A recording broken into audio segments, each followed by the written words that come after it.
ಜೈ ಭೀಮ್ ಬಂಧುಗಳೇ, ನಿನ್ನೆ ಕರ್ನಾಟಕ ಸರ್ಕಾರದ ಸಚಿವ ಸಂಪುಟದಲ್ಲಿ ಒಳ ಮೀಸಲಾತಿಯ ಬಗ್ಗೆ ಮತ್ತು ರೋಸ್ಟರ್ ಬಗ್ಗೆ ಸಭೆಯನ್ನು ಕರೆಯಲಾಗಿತ್ತು.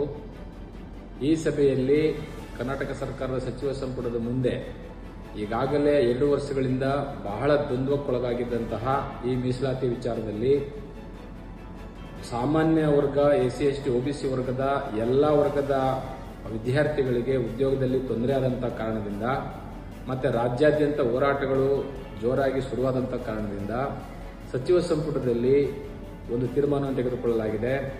ಹಳೆ ಮೀಸಲಾತಿಯನ್ನೇ ಜಾರಿ ಮಾಡತಕ್ಕದ್ದು, ಒಳ ಮೀಸಲಾತಿಯ ಗೊಂದಲಗಳು ಇತ್ಯರ್ಥವಾಗುವವರೆಗೂ, ಅಂದರೆ ಒಳ ಮೀಸಲಾತಿ ಈಗಾಗಲೇ ಕೋರ್ಟಲ್ಲಿರುವುದರಿಂದ 50ರ ಮೇಲೆ ಮೀರಬಾರದು ಅಂತಿರುವುದರಿಂದ ಕೋರ್ಟ್ನ ಎಲ್ಲ ಸಾಧಕ ಬಾಧಕಗಳನ್ನ ಚರ್ಚೆ ಮಾಡಿ ನಂತರ ಒಳ ಮೀಸಲಾತಿಯನ್ನು ಜಾರಿ ಮಾಡೋದು ಅಂತೇಳಿ ಹಳೆ ಮೀಸಲಾತಿಯನ್ನು ಜಾರಿ ಮಾಡಿದೆ. ಈ ಹಳೆ ಮೀಸಲಾತಿಯನ್ನು ಜಾರಿ ಮಾಡಿರೋದ್ರಿಂದ ಸದ್ಯದ ಪರಿಸ್ಥಿತಿಯಲ್ಲಿ ಎಲ್ಲ ವಿದ್ಯಾರ್ಥಿಗಳಿಗೂ ಏಜ್ ಬಾರ ಆಗ್ತಾ ಇದೆ. ಹಾಗಾಗಿ ಎಲ್ಲ ವಿದ್ಯಾರ್ಥಿಗಳ ಹಿತದೃಷ್ಟಿಯನ್ನು ಇಟ್ಟುಕೊಂಡು ಸರ್ಕಾರ ಹಳೆ ಮೀಸಲಾತಿಯನ್ನು ಜಾರಿ ಮಾಡಿದೆ. ಒಳ ಮೀಸಲಾತಿಯ ಗೊಂದಲಗಳಿರುವುದರಿಂದ, ಒಳ ಮೀಸಲಾತಿಯು ಈಗಾಗಲೇ ರೋಸ್ಟರ್ನಲ್ಲಿ ಗೊಂದಲ ಮತ್ತು ನೇಮಕಾತಿಗಳಲ್ಲಿ ಗೊಂದಲ ಇರುವುದರಿಂದ, ವಿಶ್ವವಿದ್ಯಾಲಯಗಳಲ್ಲಿ ಗೊಂದಲ ಇರುವುದರಿಂದ ಆ ಗೊಂದಲಗಳನ್ನು ಸೂಕ್ತವಾಗಿ ಪರಿಹರಿಸಿ ಮತ್ತು ಕೋರ್ಟ್ನ ಸಾಧಕ ಬಾಧಕಗಳನ್ನ ಚರ್ಚೆ ಮಾಡಿ ನಂತರ ಒಳ ಮೀಸಲಾತಿಯ ಪ್ರಕ್ರಿಯೆಯನ್ನ ಜಾರಿ ಮಾಡತಕ್ಕಂಥದ್ದು ಸರ್ಕಾರದ ಜವಾಬ್ದಾರಿ ಆಗಿರುವುದರಿಂದ ಸದ್ಯದ ಪರಿಸ್ಥಿತಿಯಲ್ಲಿ ಕರ್ನಾಟಕ ಸರ್ಕಾರ ಜಾರಿ ಮಾಡಿರತಕ್ಕಂತಹ ಏನು ಹಳೆ ಮೀಸಲಾತಿ ಇದೆ, ಹಳೆ ಮೀಸಲಾತಿಯಲ್ಲೇ ಎಲ್ಲರೂ ಸಹ ಉದ್ಯೋಗವನ್ನು ಪಡ್ಕೊಳ್ಳೋದು.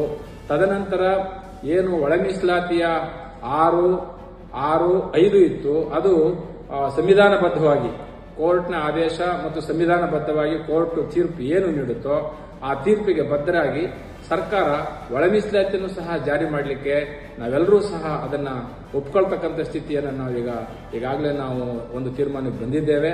ಹೀಗಾಗಿ ರಾಜ್ಯದ ಎಲ್ಲ ಬಂಧುಗಳಲ್ಲಿ ನಾವು ಕೇಳ್ಕೊಳ್ಳೋದು, ಹಳೆ ಮೀಸಲಾತಿಯನ್ನು ಏನು ಸರ್ಕಾರ ಜಾರಿ ಮಾಡಿದೆ ಆ ಮೀಸಲಾತಿಯನ್ನ ಸಮರ್ಪಕವಾಗಿ ಬಳಸಿಕೊಂಡು ಕೋರ್ಟ್ನ ತೀರ್ಪಿನ ಬಳಿಕ ನಾವು ಒಳ ಮೀಸಲಾತಿಯ ಗೊಂದಲವನ್ನು ಸಹ ಪರಿಹರಿಸಿಕೊಂಡು ಮುಂದಿನ ದಿನಗಳಲ್ಲಿ ಒಳ ಮೀಸಲಾತಿ ಜಾರಿಯನ್ನು ಏನಾದರೂ ಕೋರ್ಟ್ ಸಿಂಧುತ್ವ ಮಾಡಿ ಒಳ ಮೀಸಲಾತಿಯನ್ನು ಜಾರಿ ಮಾಡಬಹುದು ಅಂತ ಹೇಳಿದ್ರೆ ಮುಂದಿನ ಪ್ರಕ್ರಿಯೆಗಳನ್ನ, ಒಳ ಮೀಸಲಾತಿ ಪ್ರಕ್ರಿಯೆಗಳನ್ನ, ಸಾಧಕ ಬಾಧಕಗಳನ್ನ ಚರ್ಚೆ ಮಾಡಿ ಒಳ ಮೀಸಲಾತಿಯನ್ನು ಜಾರಿ ಮಾಡಲಿಕ್ಕೆ ನಮ್ದು ಯಾವುದೇ ಅಭ್ಯಂತರ ಇಲ್ಲ ಅಂತಕ್ಕಂತಹ ಮಾತುಗಳನ್ನು ವ್ಯಕ್ತಪಡಿಸ್ತಾ ರಾಜ್ಯದ ಎಲ್ಲ ವಿದ್ಯಾರ್ಥಿಗಳು ಬಹಳಷ್ಟು ದಿನಗಳಿಂದ ಉದ್ಯೋಗದ ಭರವಸೆಯಿಂದ ಇದ್ದಂತಹ ವಿದ್ಯಾರ್ಥಿಗಳಿಗೆ ಬಹಳ ತೊಂದರೆ ಆಗಿದೆ. ಆ ಕಾರಣಕ್ಕೋಸ್ಕರ ಸರ್ಕಾರ ಒಂದು ಸ್ಪಷ್ಟ ನಿರ್ಧಾರವನ್ನು ತೆಗೆದುಕೊಂಡಿದೆ. ಸರ್ಕಾರದ ನಿರ್ಧಾರವನ್ನು ಸ್ವಾಗತ ಮಾಡ್ತಾ ಮುಂದಿನ ದಿನಮಾನಗಳಲ್ಲಿ ಸಾಂವಿಧಾನಿಕವಾಗಿ ಸಂವಿಧಾನಬದ್ಧವಾಗಿರತಕ್ಕಂತಹ ಒಳ ಮೀಸಲಾತಿಯನ್ನು ಜಾರಿ ಮಾಡಿ ಅಂತ ಏನಾದರೂ ಕೋರ್ಟ್ ಆದೇಶ ಕೊಟ್ಟರೆ ಒಳ ಮೀಸಲಾತಿಯನ್ನು ಜಾರಿ ಮಾಡತಕ್ಕಂಥ ಕಾನೂನುಗಳನ್ನ ಬಹಳ ಸ್ಪಷ್ಟವಾಗಿ ಯಾರಿಗೂ ಅನ್ಯಾಯ ಆಗದ ರೀತಿಯಲ್ಲಿ 6.5ರ ಪ್ರಮಾಣದಲ್ಲಿ ಮಾಡ್ತಕ್ಕಂಥ ಪ್ರಕ್ರಿಯೆಯನ್ನು ಸರ್ಕಾರ ಮಾಡಬೇಕಾಗುತ್ತೆ ಅಂತಕ್ಕಂಥ ಮಾತುಗಳನ್ನ ಈ ಸಂದರ್ಭದಲ್ಲಿ ಕೇಳ್ತಾ, ಈಗ ABC ಏನು ಪ್ರವರ್ಗಗಳಿತ್ತು ಆ ಪ್ರವರ್ಗ ಈಗಾಗಲೇ ಇಲ್ಲದೇ ಇರೋದ್ರಿಂದ ಹಳೆ ಮೀಸಲಾತಿಯನ್ನೇ ಜಾರಿ ಮಾಡಬೇಕು, ಮತ್ತೆ ಹಳೆ ಜಾತಿ ಸರ್ಟಿಫಿಕೇಟ್ಗಳನ್ನೇ ಮಾನ್ಯ ಮಾಡಬೇಕು. ಇದನ್ನ ಸರ್ಕಾರ ಕೂಡಲೇ ಸುತ್ತೋಲೆ ಹೊರಡಿಸಿ ಹಳೆ ಮೀಸಲಾತಿಯನ್ನು ಪಡ್ಕೋಬೇಕಾದ್ರೆ ಹಳೆ ಜಾತಿಯ ಪ್ರಮಾಣ ಪತ್ರಗಳು ಸಿಂಧುತ್ವ ಆಗ್ತವೆ. ಈಗಾಗಲೇ ಹೊಸ ಜಾತಿ ಪ್ರಮಾಣ ಪತ್ರವನ್ನು ಪಡ್ಕೊಂಡಿದ್ದಾರೆ. ಹಾಗಾಗಿ ಹೊಸ ಜಾತಿ ಪ್ರಮಾಣ ಪತ್ರ ಮತ್ತು ಹಳೆಯ ಜಾತಿ ಪ್ರಮಾಣ ಪತ್ರ ಎರಡಕ್ಕೂ ಸರಿಸಮಾನವಾಗಿರ್ತಕ್ಕಂತಹ ಯಾವುದೇ ಗೊಂದಲಗಳಿಗೆ ಅಡ್ಡಿ ಮಾಡಿಕೊಡದೇನೆ, ಯಾವುದೇ ಗೊಂದಲಗಳಿಗೆ ಅವಕಾಶ ಮಾಡಿಕೊಡದೇನೆ ಸರ್ಕಾರ ಸಮರ್ಪಕವಾಗಿ ಸುತ್ತೋಲೆಯನ್ನು ಹೊರಡಿಸಿ ರಾಜ್ಯದ ವಿದ್ಯಾರ್ಥಿಗಳ ಹಿತದೃಷ್ಟಿಯನ್ನು ಕಾಪಾಡಬೇಕು, ಎಲ್ಲ ಸಮುದಾಯಗಳ ಹಿತಾಸಕ್ತಿಯನ್ನು ಕಾಪಾಡಬೇಕು ಮತ್ತು ಎಲ್ಲ ಸಮುದಾಯಗಳ ಹಿತಾಸಕ್ತಿಯನ್ನು ಕಾಪಾಡ್ಕೋಬೇಕು ಅಂತೇಳಿ ಈ ಮೂಲಕ ತಮ್ಮಲ್ಲಿ ಕೇಳ್ಕೊಳ್ತಾ ಇದ್ದೇನೆ.